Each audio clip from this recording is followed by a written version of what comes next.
Olá, seja bem-vindo ao mini curso de desenvolvimento no Code feito pelo Espaço Maker da UEMP Campus Cornélio Procópio, exclusivamente para o AgroHub 2025.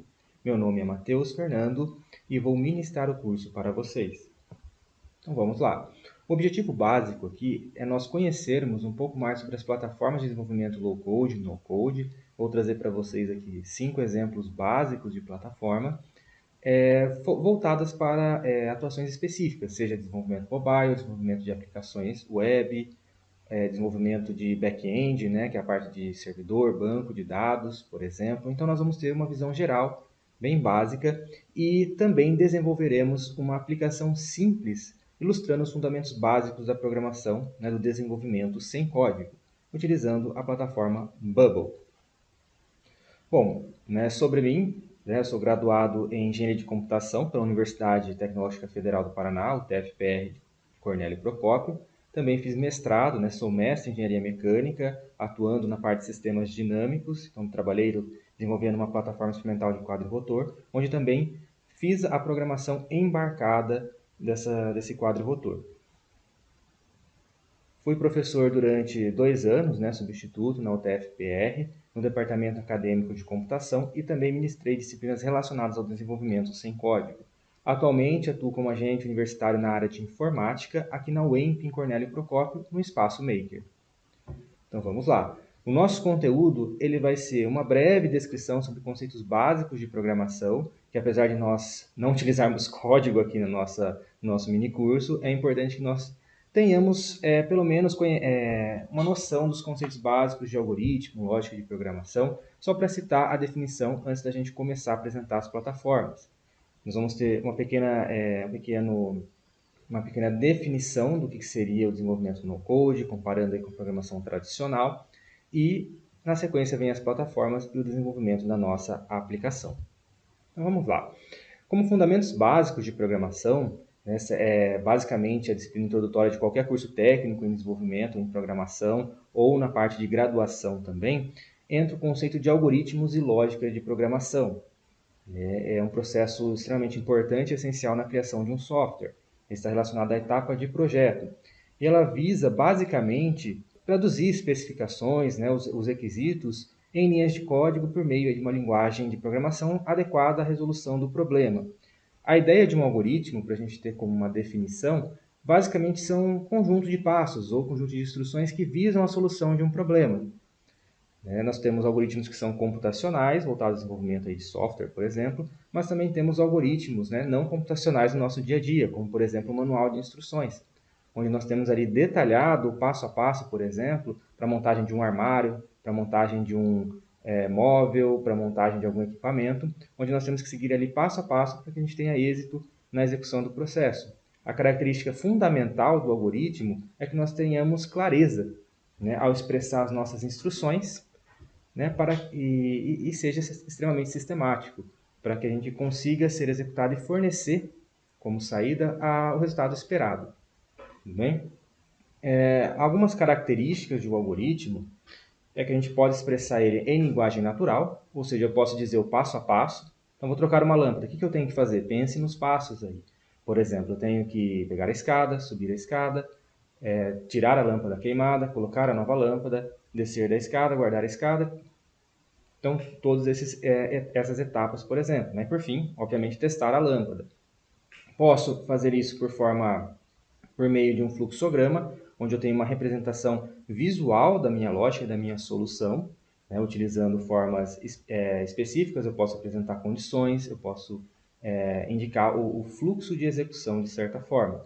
E também pseudocódigo, que é geralmente utilizado na linguagem natural, né, da pessoa, né, do idioma dela, e ela não tem um compromisso com uma estrutura específica, assim como uma linguagem de programação, né, mas ela tende a se aproximar do conceito de uma linguagem de programação, onde eu tento descrever toda a parte dos aspectos lógicos do desenvolvimento. Né? E aí que entra também a questão da lógica de programação.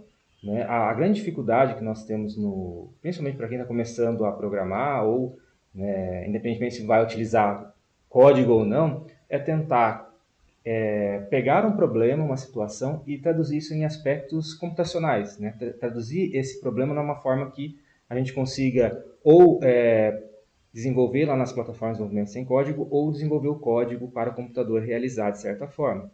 E aí que entra as estruturas básicas, né? Como, por exemplo, as estruturas condicionais, que é o se, então, que permite que eu possa tomar decisões acerca do que está acontecendo ali ao longo, né, da execução da sequência de instruções. Né? Então, por exemplo, vamos supor, né, no nosso dia a dia que esteja chovendo. Aí eu tenho que tomar uma decisão, né? Se estiver chovendo, eu levo guarda-chuva. Se não, eu deixo em casa. Então, é uma forma do quê? De eu tomar decisões com base em situações. Então, é isso que nós temos com os algoritmos e com a lógica de programação. Vale lembrar que para desenvolver um algoritmo, é necessário que a gente pense muito bem nas etapas, pense na solução, né? Tente pensar no passo a passo que a gente vai programar ou configurar na plataforma, por exemplo, lá no Code, para que seja executado por trás de uma ação específica. Então, por exemplo, não adianta chegar lá e colocando, por exemplo, os passos sem pensar, ou se a gente utilizar um desenvolvimento que utiliza blocos, por exemplo, e colocando os blocos sem ao menos entender o que está acontecendo, porque não vai dar certo. Você vai ter muito mais dificuldade. Então, antes de começar a desenvolver uma lógica, uma ação por trás de um elemento de uma interface, por exemplo, pense em como será o processo. Se eu quero cadastrar um produto num banco de dados, qual que é o passo a passo que eu tenho que fazer? Quais são as etapas? Muitas dessas plataformas vão utilizar um esquema de passo a passo, onde eu vou adicionando o primeiro passo, depois o segundo, o terceiro, o quarto, semelhante à ideia, né, que nós temos ali de um algoritmo. Então é importante a gente ter essa característica. Então, se vocês tiverem oportunidade de posteriormente estudar esse conceito um pouco mais de lógica, de algoritmos, né? Não focado ali com uma linguagem específica, se você não quiser, não tem problema, mas para você entender um pouco mais, né, essa ideia, né, de pensar no passo a passo para desenvolver uma solução. Bom, alguns exemplos que nós temos não computacionais no nosso dia a dia de algoritmos são as receitas culinárias, né, principalmente a questão do modo de preparo. Né? Para que eu consiga produzir o bolo corretamente, por exemplo, eu tenho que seguir exatamente o que está ali no modo de preparo, senão não vai dar certo. Então, um exemplo de algoritmo. O manual de instruções, como eu já falei para vocês, também segue um exemplo. Na parte de desenvolvimento de funcionalidades de software, também, de forma geral, está associado isso, né? Explicando de maneira bem genérica. Bom, na programação tradicional, né, a gente entrando um pouco mais, só para fechar o conteúdo dessa parte, a programação é basicamente o quê? É o processo, né, de eu escrever instruções que vão dizer exatamente ao computador o que ele deve fazer. E geralmente isso é feito, né, por meio de linhas de código, né, utilizando aí uma linguagem de programação. Para a gente desenvolver tradicionalmente, são utilizados o que nós chamamos de ambientes de desenvolvimento integrado, que são as IDEs. Antigamente, né, até hoje, você pode baixar e instalar no seu computador, mas há também uma tendência de desenvolvimento online. Então, você tem plataformas online para você fazer o desenvolvimento de código. Né? Algumas mais simples, outras mais avançadas, com recursos, inclusive, aí, de compartilhamento e desenvolvimento em colaboração. Uma das mais simples possíveis que a gente utiliza também, né, em disciplinas introdutórias de programação é a Online GDB, onde nós podemos escolher a linguagem, por exemplo, C, né, e aqui nós temos um ambiente que a gente pode debugar, que a gente pode rodar, né, como um exemplo básico de desenvolvimento. Uma característica da programação tradicional, que provavelmente vocês já devem ter ouvido bastante sobre isso, se a gente pensar no desenvolvimento tradicional de uma aplicação web, nós vamos ter os termos front-end e back-end. Quando nós falamos de front-end, nós estamos relacionando mais a questão da interface com o usuário. Né? Então, se você quiser desenvolver de forma tradicional, você vai precisar ter noções, por exemplo, de algumas linguagens ou de alguns conceitos que são importantes para o desenvolvimento de interfaces. Como, por exemplo, né, para front-end, precisa saber React, JavaScript, entender um pouco de HTML, CSS, entre outras frameworks também e linguagens associadas. Já quando a gente trabalha com a questão do back-end, né, que seria a parte interna, a parte de suporte da aplicação, onde tem a comunicação, a parte do banco de dados, o servidor, né, a infraestrutura, digamos assim, aí você tem algumas linguagens, né, que você pode aprender, são Java, C, C++, Node, PHP, Python e entre outras. Vale lembrar que para você desenvolver um certo background nessas linguagens não é feito em 1, 2 meses, né, mas no mínimo em 1 ano você trabalhando, né, e exercitando os conceitos para que você crie uma boa base sólida para começar ao desenvolvimento. E aí também que as plataformas no code tendem a atacar, né? Que a curva de aprendizado ela é bem menor para você desenvolver soluções aí mais básicas, digamos assim. Né? Quando a gente, de forma geral, quando a gente fala de programação de computadores, a gente sempre tem a associação de um código, né? De uma equipe de desenvolvedores que vão desenvolver, construir, né, a aplicação, né? São profissionais, né, de diversas áreas, algum específico apenas para desenvolver uma interface, outro vai só focar numa parte específica do servidor, e é lógico que tendo um conjunto de profissionais altamente especializados, né, no desenvolvimento, né, visando a escalabilidade, segurança, toda a parte do funcionamento essencial da aplicação, nós vamos ter um custo extremamente alto para desenvolver isso de forma tradicional, né, chegando aí facilmente aí a dezenas de milhares de reais. No entanto, aqui o que eu quero apresentar para vocês são algumas abordagens básicas, né? Já falamos um pouco mais sobre a tradicional, mas vamos falar um pouco sobre low-code e no-code. As plataformas low-code, ou vamos dizer aí de uma tradução bem grotesca, que seria pouco código, são plataformas que permitem a criação de apps, né, com poucas linhas de código. Né, requerem, né, não que seja extremamente necessário, eu preciso saber, né, mas se você tiver um conhecimento um pouco básico de desenvolvimento aí, na linguagem por trás dessa plataforma low-code, vai te auxiliar bastante no desenvolvimento. Elas são mais flexíveis em relação àquelas plataformas que não utilizam código, porque permitem aos desenvolvedores, né, adicionar códigos próprios, né, estender as funcionalidades do aplicativo, né, ter uma certa personalização.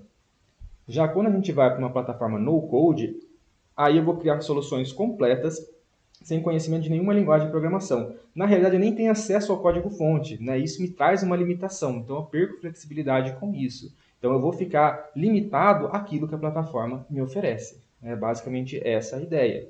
Apesar de nós não utilizarmos código, como a gente já falou lá no começo, é muito importante ter um pensamento lógico e abstrato, né? Entender essa questão do pensamento lógico, sistêmico, para a gente desenvolver as coisas, para a gente desenvolver, né, a lógica por trás da aplicação.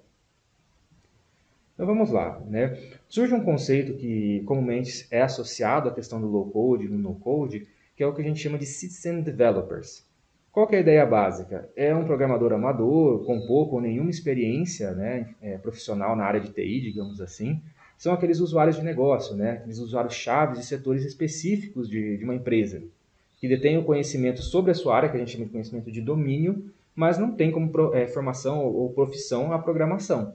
Então, essas plataformas elas vêm para ajudar esses citizen developer desenvolverem suas próprias soluções, né? Além de auxiliar a desenvolvedores profissionais o ganho de produtividade, né? Principalmente para aquelas configurações básicas, cadastros básicos, né? Que, de certa forma, não tem muita complexidade no desenvolvimento e requerem aí pouco esforço, de certa forma, de habilidade de programação.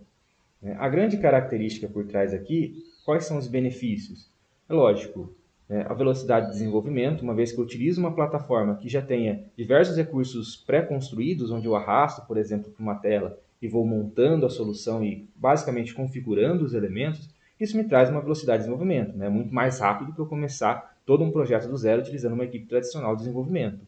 Eu vou ter redução de custos, uma vez que já tem componentes prontos, basta eu pagar, por exemplo, uma assinatura de acordo com o plano da plataforma, ao invés de eu ter que gastar em milhares de reais com uma equipe tradicional de desenvolvimento. E lógico que eu tenho um feedback mais rápido ao cliente. Como eu consigo construir mais rápido, eu consigo montar protótipos, né, mais rapidamente e validar com o cliente. Com isso, eu corro menos risco no meu projeto. Então, eu já consigo identificar e validar a ideia já no início e verificar se eu estou no caminho certo. E isso é muito importante para a questão de um projeto de desenvolvimento, porque identificando no começo os problemas, já corrija, coloca o projeto no curso certo. E por fim, aqui talvez a característica mais importante é a validação de ideias de mercado.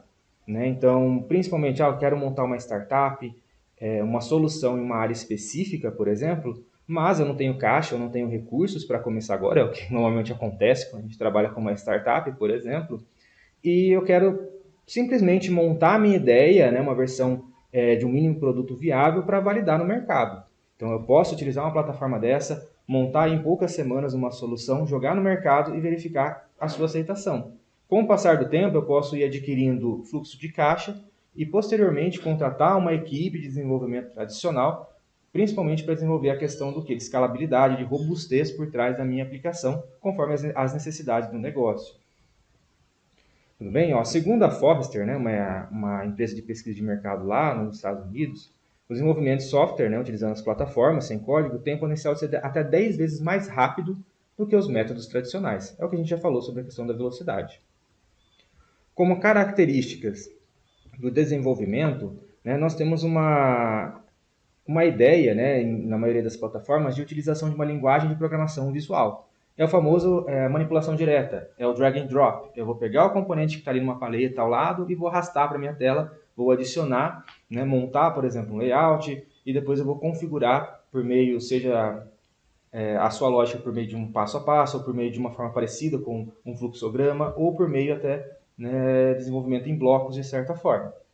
Então tem essa característica de uma programação visual. Pego o componente, arrasto e vou posicionando ou vou manipulando da maneira que for necessária, a depender, né, do que a plataforma faz, né, como aplicação, e de suas características de negócio. No desenvolvimento tradicional, nós focamos mais no front-end e no back-end, como nós acabamos de mencionar, então já defini esses conceitos. E no no-code entra a questão do desenvolvimento visual, entra a preocupação da lógica, do passo a passo da aplicação e também a etapa de integração com o banco de dados. Como desvantagens do desenvolvimento no-code, nós não temos acesso ao código-fonte, isso eu já falei, é uma limitação muito forte, você fica preso ali à questão da plataforma. Né? E pode haver também limitações, principalmente na escalabilidade da aplicação, principalmente quando o seu negócio ele começa a crescer rapidamente, de certa maneira. Apesar de termos plataformas que oferecem questão de escalabilidade, pode ser que você queira ter um controle um pouco maior sobre a sua infraestrutura. Aí, neste conceito, pode ser que essas plataformas não atendam às suas demandas. Outro conceito importante com relação à curva de aprendizado. Pessoal, quanto mais recursos eu tiver numa plataforma, mais flexibilidade eu vou ter para desenvolver soluções. Né? Mais configurações eu vou ter que fazer. No entanto, o que vai acarretar em maior complexidade de manipulação. Então, a curva de aprendizado ela vai ser o que? Maior. Né? No caso inverso, quanto menos recursos eu tiver, mais fácil será a plataforma e mais simples será desenvolver a solução. Tudo bem, pessoal? Então, esses aqui são conceitos básicos, definições básicas, características gerais. E depois, na nossa próximo vídeo, eu vou falar um pouco mais sobre ferramentas de programação low-code e no-code.